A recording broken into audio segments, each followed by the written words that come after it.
Ici, l'affaire publique est décortiquée, questionnée, secouée. Rémi Villemure et Karima Brique. Louis Hamane, bonjour. Oui, bonjour. Comment ça va? Ça va super bien. Ouais, c'est la radio. Je pense qu'on s'est fait prendre de cours, là. Ça jase pendant les pauses. Carney a fait des vacances en Toscane, puis là, le monde chiale, le monde dit qu'il aurait pu choisir de se promener au Canada. On est en plein nation building, il y a des beaux coins au Canada.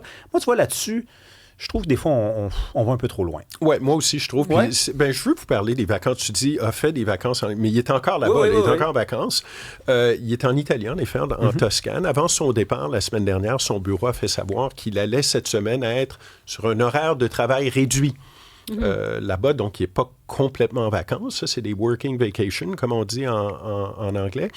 Maintenant, vous allez me dire, les vacances du PM, je vous vois arriver, là, les vacances du PM, on s'en moque. Pas tant que ça, du moins pas dans les médias canadiens et anglais, en tout cas. Pour plusieurs, encore aujourd'hui, là, où le premier ministre prend ses vacances et à quel moment c'est vraiment important, c'est vraiment d'intérêt public.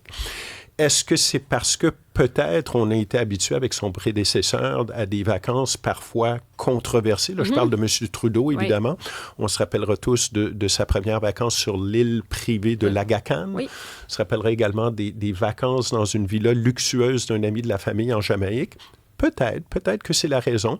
Bref, tout ça pour dire que il y en a, puis moi, je suis plutôt d'accord avec ça, là. C'était peut-être pas l'idée du siècle de prendre des vacances cette semaine alors qu'on est à quelques jours d'une date butoir, là, qui pourra avoir vraiment des conséquences énormes pour l'économie canadienne. Puis c'est pas comme si, Rémi et Karima, cette date butoir-là, là, on l'a appris la semaine dernière, juste avant que le premier ministre quitte. Là. Ça fait un mois qu'on le sait.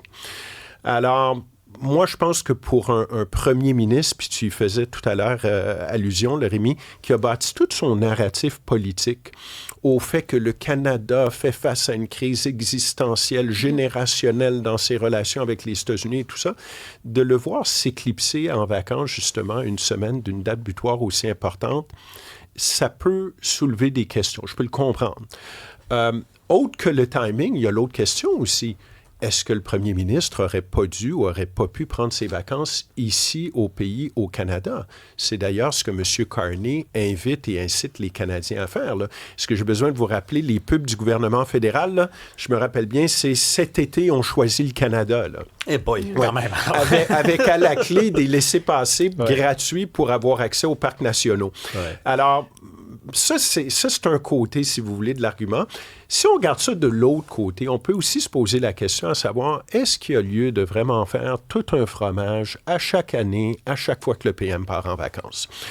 Certains disent que c'est peut-être le temps pour les Canadiens d'agir un peu plus en adultes et de se dire, là, on ne fera pas un psychodrame à chaque année quand le premier ministre part en vacances, que ce soit au Canada ou ailleurs. Après tout, il a droit à ses vacances. Maintenant, excuse-moi, mais un mot d'abord sur le timing. Parce que le timing, j'ai l'impression que si dans 2 jours, on annonce que ça ne sera pas le 19, que Donald Trump veut que ça soit repoussé, bien là, s'il est en vacances, ça ne va pas être les bonnes dates. Il faudrait qu'il soit là pour vivre ça. C'est jamais le bon moment. Non, absolument. Moi, je l'ai toujours dit. Quand tu vas en politique, là, si tu veux tes soirées puis tes week-ends, là, mauvaise adresse. Va pas dans ce business-là. Là. Même chose pour les vacances. Moi, combien de fois j'ai dit à ma conjointe, écoute, là, je te le jure, là, cette fois-ci, on part en vacances pour de vrai. Puis ben non, ça n'arrive pas parce qu'il y a toujours des imprévus. Tout cela étant dit, on est quand même en 2026, on va se le dire, là, les moyens de communication, le premier ministre n'est jamais vraiment en vacances.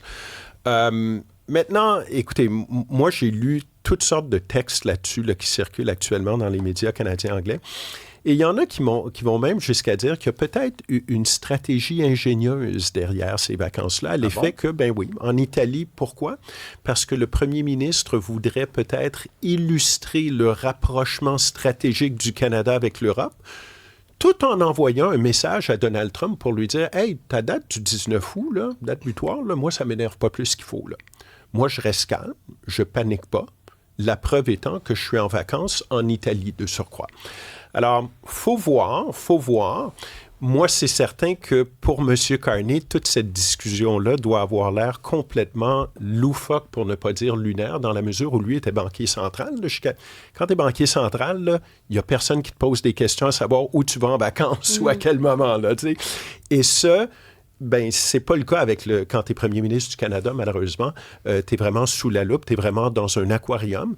Et ça, même si tu payes toi-même pour la grosse villa où tu vas loger pendant tes vacances, parce que je suis certain que ça aussi, on va juger tes choix. Moi, je suis certain qu'il n'y aura pas de funny business de ce côté-là, à l'effet que M. Carney aurait profité peut-être de la générosité d'un ami. Moi, je suis certain là, qu'il a payé ça rubis sur ongle, c'est pas de problème. Mais même quand c'est le cas, malheureusement, il y a toujours des commentaires comme ça qui circulent. Oui, mais il y a pas mal de choses là, dans ce que tu dis. Si on fait référence à Justin Trudeau, là, c'est autre chose parce qu'il y avait, je pense que c'était la commissaire à l'éthique qui a dit, là, vous avez finalement violé cet aspect-là. Il y avait quand même ces enjeux en lien avec des conflits d'intérêts. Donc, ça avait contrevenu à 4 articles de la loi sur les conflits d'intérêts quand il y avait séjourné sur cette île privée en 2016. En fait, c'était du fin décembre, début janvier à ce moment-là. Donc là, tu es quand même le représentant aussi de la loi. Tu dois faire attention à ce que tu fais. Ça, c'est une affaire. Ensuite, moi, je pense qu'on devrait ficher un peu la paix, justement, aux gens. Ces personnes-là travaillent tout le temps. C'est du 7 jours sur 7. Puis même si tu pars, en fait, s'il arrive un truc, ça se peut que le lendemain, tu dois rembarquer dans l'avion parce qu'il y a une urgence. Donc, tu sais, quand ils sont en vacances, moi, je ne serais pas trop regardante. Mais dans ce cas-ci, n'oublions pas quand même, j'allais dire, l'aspect d'exemplarité. C'est sûr que si tu fais une campagne nationale, là, ça ne marche pas. Là, ça, c'est dans le sens que là, tu as dit à tout le monde, faites ceci, c'est l'effort. Souvent, tu me semble, tu irais un peu tu vas prêcher par l'exemple. Donc là, si tu dis ça puis tu fais l'inverse, ça peut dire, OK, bien finalement, c'était pas important. C'est ça, c'est peut envoyer un drôle de message. À quelque part, puis c'est toujours le risque en politique d'essayer de laver plus blanc que blanc. C'est que tu finis toujours par te faire avoir quelque part. Là. Alors, bon, bref. Après, les gens sont un peu... je trouve que ça devient une affaire... c'est des humains aussi. C'est des humains aussi. Puis moi, je dis, ton téléphone, il doit être ouvert tout le temps, pareil, parce que là, tu as un poste exceptionnel, tu es en mandat. Tu sais, t'es comme un médecin de garde. Donc, s'il se passe de quoi, t'as pas le choix quand même. Exact. Quelque part. Alors, moi, je dis, laissez donc le premier ministre tranquille. Ben oui, laissez-le donc prendre sa semaine de vacances. Puis il va être de retour lundi. Inquiétez-vous pas, il va être de retour lundi. Il dit aux gens, n'allez pas à Milan, allez à Flin Flon. Toi, va à Flin Flon, mon ami. C'est ça le problème. Va-t'en nous dire qu'est-ce qui est si beau que ça là-bas. Hey, parle-nous de Poutine. Poutine, déplacement qui fait réagir, déplacement du président Poutine qui fait réagir ce matin. Il s'est rendu hier aux îles Kouril. Ça, c'est un archipel qui est au nord du Japon, à l'extrême est de la Russie. C'est pas pour ses vacances. C'est pas sa semaine de vacances. Et ça, c'est un territoire qui est revendiqué par le Japon, mais qui est essentiellement occupé par les Russes depuis la fin de la Deuxième Grande Guerre. Première visite d'un président russe là-bas depuis 2010. Et ça a fait réagir, évidemment, Tokyo, absolument inacceptable, a dit la première ministre japonaise. Ce qu'il faut savoir, c'est que ce territoire-là est un point de discorde entre les deux pays depuis toujours, et ça s'est corsé particulièrement depuis le conflit en Ukraine. En effet, depuis 2023, le Japon parle maintenant d'occupation illégale des îles Kursk par la Russie. C'était pas disons que c'était pas le discours japonais avant ça. Et pourquoi c'est important, ces îles-là? Ben, c'est toujours un peu la même chose. D'une part, c'est un territoire qui est très riche en ressources. On parle de l'or, de l'argent, le secteur des pêches également, très, très important. Et aussi, il y a des bases navales et militaires russes stratégiques qui sont là, donc très, très important. Alors, pourquoi cette visite de M. Poutine, là, maintenant? On devine sans doute que c'est pour montrer un peu de muscle, d'une part, et montrer aussi son mécontentement à l'endroit du Japon qui est 100% derrière l'Ukraine là, dans le conflit. Mais moi, ce qui m'a fait accrocher à cette histoire-là, Rémi et Karima, hier, c'est que le président Poutine se déplace aussi publiquement. Vous savez que le président Poutine, c'est quelqu'un qui est un peu paranoïaque sur les bords. Pas mal, même. D'ailleurs, je lisais un article, moi, dans le New York Times cette semaine. On a beaucoup parlé de cet épisode avec le président Trump qui a quitté le sommet de l'OTAN un peu secrètement dans un jet privé. Bien, pour Poutine, ça, là, c'est 10 cents la douzaine. Là. C'est une pratique courante. Là. Il fait ça constamment. D'ailleurs, l'article du New York Times disait même que lui a fait faire des répliques mais identique de son bureau du Kremlin dans ses différentes résidences un peu partout en Russie. Pourquoi? Parce que quand il y a des prises d'images dans son bureau, On peut jamais savoir, est-ce qu'il est vraiment au Kremlin ou est-ce qu'il est à Sochi, à sa datcha, lui-là? Là? Mais il y a des gens qui ont vu des différences dans les prises de courant. Absolument. Alors c'est un peu drôle, c'est un peu étrange de regarder ça et de se dire, mon Dieu, on est tous impressionnés, impressionnés par le truc de passe-passe de Trump quand on sait que Monsieur Poutine fait ça, mais littéralement, pratiquement toujours. Impossible de savoir où il se trouve à quelque moment que ce soit. Et dans les bulletins d'information, évidemment, quand on le voit au Kremlin, on se pose toujours la question. Il irait même des fois, je sais pas moi, il va inviter son ministre, par exemple, des Affaires étrangères à une réunion, prise d'image et tout.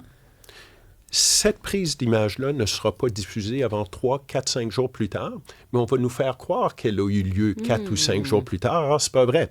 Alors, encore une fois, il y a tout un jeu de miroir et de brume là-dedans pour toujours, à quelque part, brouiller les pistes à savoir où se trouve réellement Vladimir Poutine. Est-ce que vous vous rappelez les images de Poutine qui est au bout d'une table? Absolument. Une grosse table. Longue table. Même pendant le conflit, au début du conflit avec l'Ukraine, on a vu ces images-là également. Puis au bout de la table, tu as tous les gens qui sont là pour l'écouter, prendre des notes. Et c'est comme une façon de dire, nous, on est une démocratie, là. Hein? Vous savez, il y a des élections, mais c'est moi le boss. C'est moi le boss. Il en donne à tout le monde. Merci beaucoup, lui, Aman. Il n'y a pas de quoi. Bye bye.